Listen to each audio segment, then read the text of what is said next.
Mae'r system ailgylchu trolley box yn cynnwys 3 bocs sy'n pentyrru ar ben ei gilydd ac sy'n cymeryd tua'r faint a le a bin.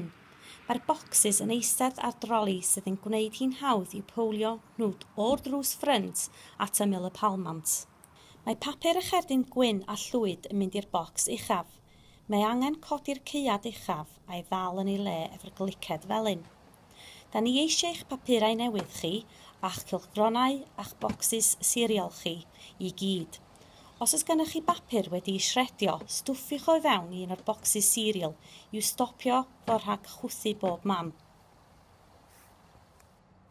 Mae poteli a chynwysyddion plastig, caniau a chartonau diod i gyd yn mynd i'r bocs canol.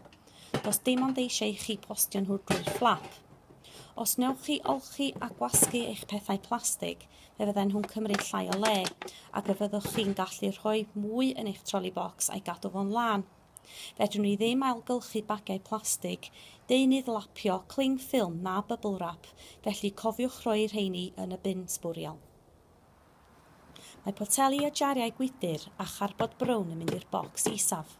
Fedrwn ni ddim cymeryd gwydrau gwin na chwareli ffenest, os ydyn nhw wedi torri oherwydd y gallan nhw frifo'r criwiau casglu. Fe fedrwch chi wasgu bocsys yn fflat a'i rhwygo nhw'n ddarnau llai i ffitio drwy'r fflap. Os oes gennych chi focs carbod mawr, fe fedrwch chi wasgu fo'n fflat a'i adael o wrth ymyl eich troli bocs. I gael mwy o wybodaeth am beth sy'n mynd i lle, ewch i www.conwy.gov.uk/y-trolley-box. Mae'r trolley box yn ddigon mawr i'r rhan fwyaf o gartrefi, ond os gennych chi deulu mawr sy'n cynhyrchu lot fawr o ailgylchu, fe fedrwch chi ddefnyddio eich hen focs gwyrdd ar gyfer unrhyw beth dros ben. Diolch i chi am ailgylchu.